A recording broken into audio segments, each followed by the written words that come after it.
අපි හොඳ දේවල් කරලා අපි හිතුවොත් දෙයක් අපි හිතන දේ වෙනවා. වෙන දේ හිතා ගන්න බෑ. අපි පුදුම වෙන දේවල් මේ ලෝකෙ සිද්ධ වෙනවා. මිනිස්සු පව් කරලා හිතනවා. හිතන දේ වෙන්නේ වෙන දේ හිතා ගන්න බෑ. ඒ තරම් මිනිස්සුන්ට දුක් කරදර ගොඩකට මුහුණ පාන්න වෙනවා.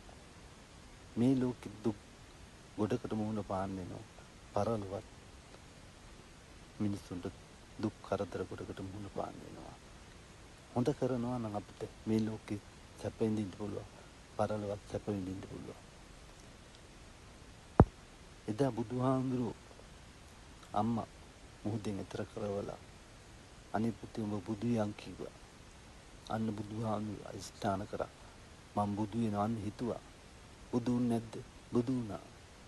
බුදුහාමුදුරුවෝගේ ධර්මය අහලා ශ්‍රාවකයෝ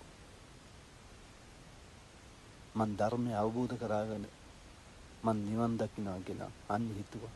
අන්න නිවන් දැක්කා. එහෙනම් ඉස්කෝලේ දරුවෝ බලන්න ඉගෙන ගන්නවා. මං සිස්සත්ෙන් ජය ගන්නවා. අන්න ජය ගන්න.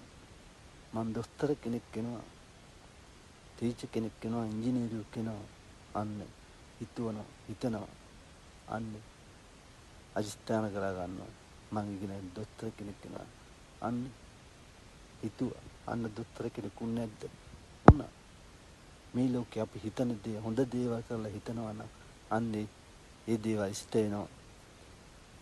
ව්‍යාපාරිකෝ මේ ලෝකේ ජයගත්තේ නැද්ද? අන්න හිතනවා මේ ව්‍යාපාරෙන් ගොඩ වෙනවා, පොහොසත් වෙනවා. අන්න පොහොසත් වෙලා නැද්ද? පොහොසත් වෙනවා. අද හාමුදුරුවෝ සිවුරු දාගෙන මම රහත් වෙනවා කියලා අදිෂ්ඨාන කරනවද නෑ? අද තණ්හාවෙන් මිනිස්සු රවටලා ධර්මෙත් විනාශ කරලා මේ ලෝකෙට එන විපත් මේ ලෝකෙත් විනාශ වෙනවා. සිවුරක් දාගත්තා නම් බුදුහාමුදුරුවෝ ධර්මය අවබෝධ කරගන්න හිතනවා නම් අපට හිතා ගන්න බෑ මේ ලෝකෙ ඒ තරම් දියුණු වෙනවා. ස්වභාවික විපත් උනත් මේ ලෝකෙට පහළ වෙන්නේ නෑ.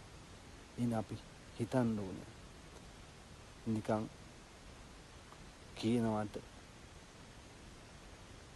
බුදුහාමුදුරුවෝ ධර්මෙ කියනවා නිකන් ඔහි මේ ධර්මයේ මාර්ගය යන්නේ.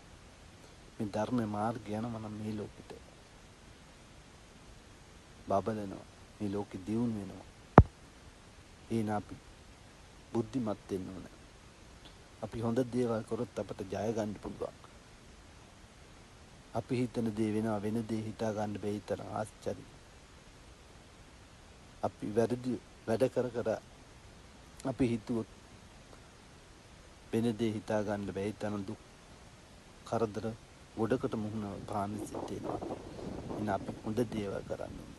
බුදුහාමුදුරුවෝ ධර්ම මාර්ගය යන්න ඕනේ. එතකොටයි අපට හොඳ පිටඵල හම්බෙන්නේ. ඔබට නිවන් සැප ලැබේවා.